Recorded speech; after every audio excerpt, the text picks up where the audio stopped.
Hi everyone and welcome to Operation Fit Gamer. It's week 3. We're still going at it. We're working hard. We're going to become more fit and take our gaming to the next level.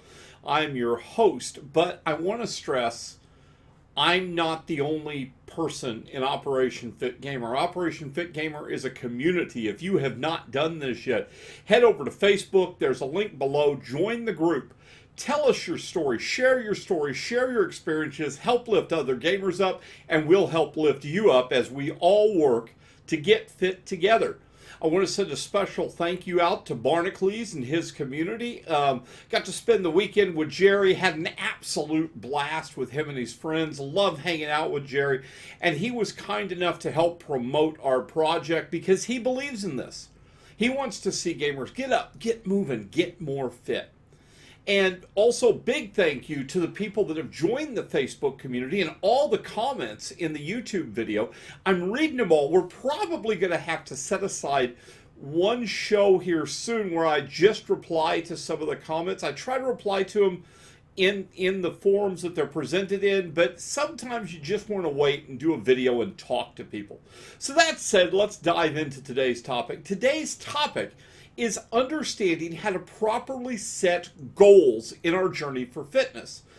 Again, this is a topic that you'd be surprised how many people understand the concept but don't understand the nuances to doing it in a way that will allow you to be successful and not be discouraged every time you look at a scale or look at times on a trip or anything else. Anything you're trying to measure in your journey, we want to talk about how to set those attainable goals. Now, first, I'm going to explain to you a little bit of my journey, which involves weight loss. Your journey might not. For me, I wanted to get down and lose weight. I was at my peak 425 pounds.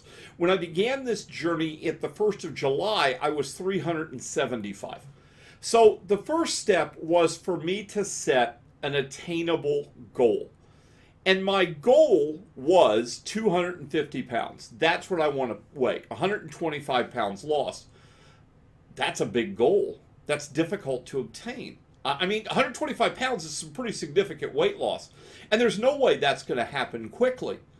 And the problem with big goals like this is not that we set them. We should set big goals. You don't want to settle for mediocrity. You want to reach for excellence. So you want to set big goals. But when you set big goals, you also set yourself up for potential failure. And what we want to do is take that goal and look at it and figure out how we can set it in other ways. So, using my weight example, I'm going to use another example in a minute. Using my weight example, what I did was this. I weighed 375 pounds. My first goal, my first achievement for the gaming mentality was to get below 350 pounds. 350 pounds. Now that's an attainable goal. That's a workable goal. When I made that goal and hit 350 pounds, I then set another achievement level at 325. And what makes this a fun video for me to do is I am less than a half a pound from that second achievement level. My next achievement level will be under 300. The idea is I'm still shooting for 250 pounds, but I've broken this down into smaller, attainable chunks that I can see results and movement forward with. Too often we set that big goal. We say, I'm going to weigh 250 pounds. And when we check our weight in a month or a week and we're down 10 pounds, we're excited. But then we're just down 10 pounds again and just down 10 pounds again. And suddenly that end goal looks a long way off. But by taking it and breaking it down into attainable chunks, we are able to attain our goal, get excited and motivated about our goal, and not set ourselves up to be discouraged or to fail. Now, I said there are other examples of this. The other example I'm going to use is this. I started this journey on a path to bariatric surgery. My target is still bariatric surgery March 1st. Now, just between all of us in the community, I'm probably not going to have the surgery because I've discovered how to do this on my own.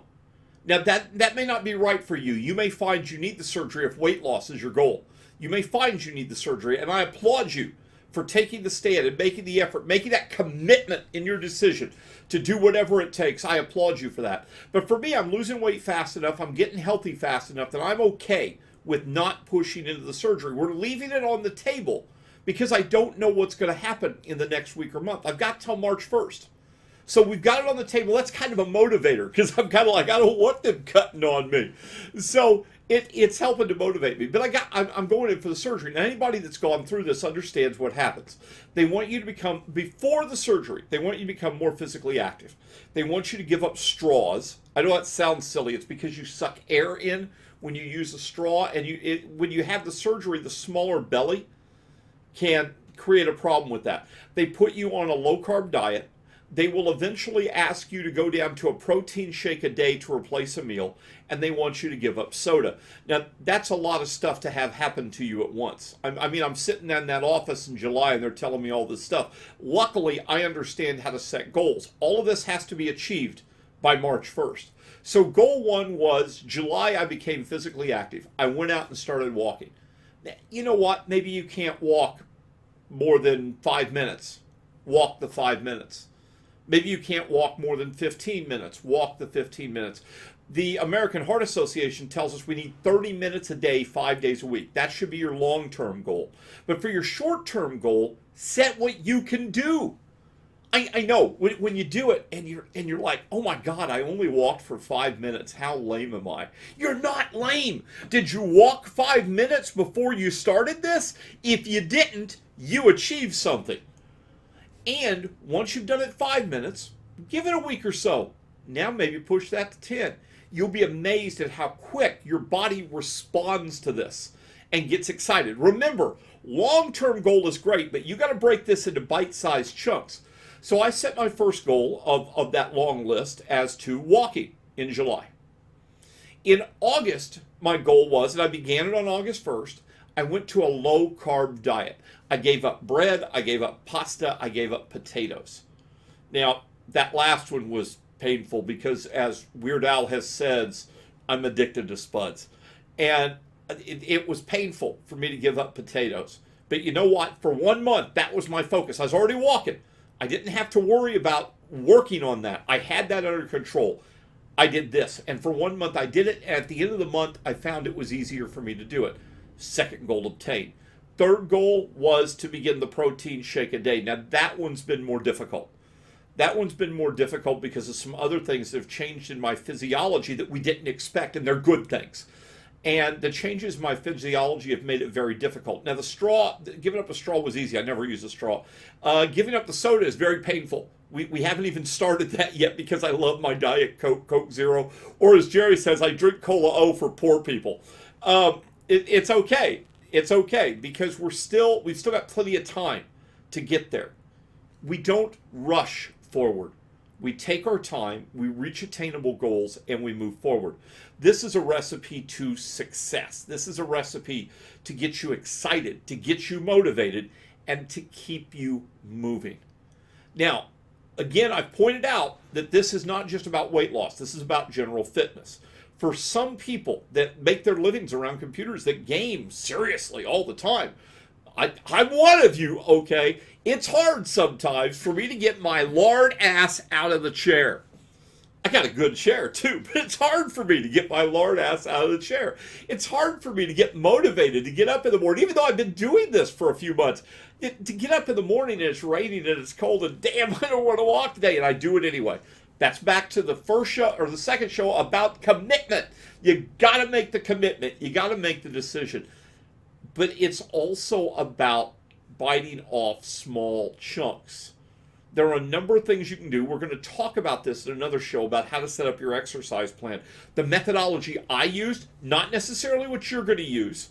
We're going to talk about in future shows gym equipment that you might need in your home. Do you need to go to a gym? Where's the best places to walk? We've got a lot of different show ideas we're going to bring you that are all about my experiences and what I've discovered as I have started this journey and what I found didn't work when I tried to do this journey before. So thank you for taking the time to come here with us. Remember, set your big goal, then break it down into bite-sized chunks that are attainable, that you can look and see the light at the end of the tunnel and that are setting you up for success. Will you make your goal every time? Maybe not. But you know what? That just means you move the date back and you keep going. We don't stop. We don't give up. For Galaxy Quest, we'll steal the line. We never give up. We never surrender. We are going to be fit, and we are going to step it to the next level. I'm Ed Chrysler. Thank you for joining me for Operation Fit Gamer. And until next week, get out there and get moving. I'll see you then.